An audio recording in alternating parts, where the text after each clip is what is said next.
Le feuilleton politique de la rentrée n'est pas encore à sa fin.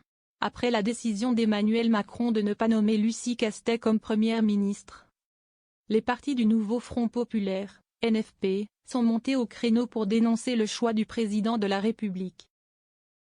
Malgré la rencontre organisée vendredi 23 août entre le NFP et le chef de l'État, que l'ancienne directrice des finances de la ville de Paris avait perçue comme extrêmement satisfaisante, les espérances de la gauche se sont grandement affaiblies au point d'en désespérer ses principaux cadres. Repousser le vote des Français, expliquer qu'ils n'est pas légitimes et qu'on va continuer à faire avec les mêmes. Comment peut-on en arriver à un tel déni démocratique? A déploré, sur France 2, le premier secrétaire du Parti socialiste, PS, Olivier Faure, qui qualifie le communiqué du locataire de l'Élysée de lunaire et hallucinant. Tandis que le chef de l'État appelait à de nouvelles consultations mardi 27 août, le député PS de Seine-et-Marne a décliné l'invitation. Ne souhaitant pas participer à une parodie de démocratie, Emmanuel Macron préférerait se nommer lui-même à Matignon, ça serait plus simple. A de son côté ironisé Arthur Delaporte, député socialiste du Calvados, sur RMC. Basta aux outrances de Mélenchon. L'indignation des formations de l'Alliance de gauche cache pourtant ce qui peut apparaître comme les prémices d'une scission au sein du nouveau Front populaire. À l'intérieur du PS, l'alliance avec la France insoumise, LFI, commence à agacer. On se fait marcher dessus, s'exaspère un élu.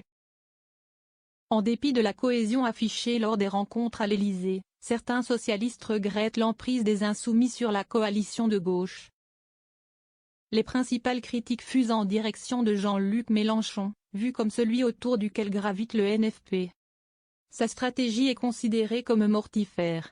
Quand Mélenchon dit que l'on veut le programme, rien que le programme, on sait que ce sera mort.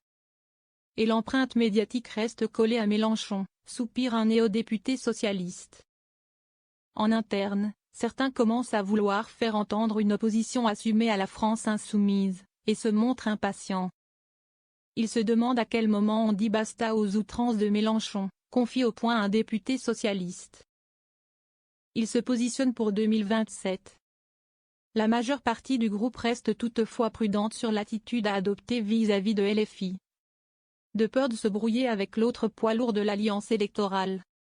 Toujours selon le même député, la formation menée par Olivier Faure préfère tempérer l'atmosphère qui règne dans ses rangs. Si certains n'ont pas LFI dans le cœur, ils n'ont pas envie d'être responsables de la rupture entre socialistes et insoumis. Mais ils sont davantage disponibles pour dialoguer avec l'Élysée. Le fondateur de la France insoumise a pourtant tendu la main pour faire avancer la nomination de Lucie Castet par le président de la République. Depuis Châteauneuf-sur-Isère, Drôme, où se tenaient ce week-end les universités d'été des Insoumis, l'ancien sénateur a ouvert la voie à l'hypothèse d'un gouvernement NFP sans ministre LFI. Son coup est audacieux, mais derrière cela, il se positionne pour gagner en 2027.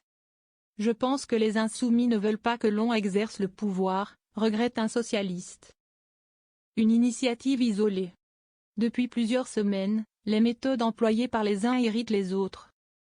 En témoigne l'appel lancé par LFI dans une lettre publiée dans la Tribune dimanche, appelant à la destitution d'Emmanuel Macron. Que le premier secrétaire du parti à la rose a très vite balayé.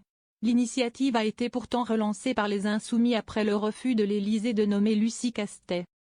Dans ces conditions, la motion de destitution sera présentée par les députés insoumis au bureau de l'Assemblée nationale conformément à l'article 68 de la Constitution. A prévenu, lundi sur X, le coordinateur de LFI Manuel Bompard, qualifiant la décision d'Emmanuel Macron d'une exceptionnelle gravité.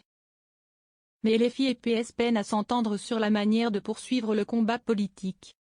Les cadres de la France insoumise ont appelé à manifester le 7 septembre contre le coup de force d'Emmanuel Macron.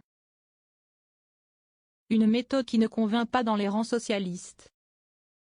Si est une initiative isolée, remarque la porte-parole et députée des Yvelines Djeynaba Diop, qui affirme au Point que le PS n'appelle pas à une mobilisation dans la rue.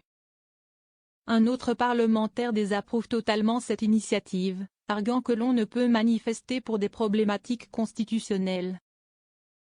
En se donnant du temps pour dévoiler son choix pour Matignon, le chef de l'État espère fracturer ce bloc de gauche et décrocher en sa faveur une partie au moins des socialistes.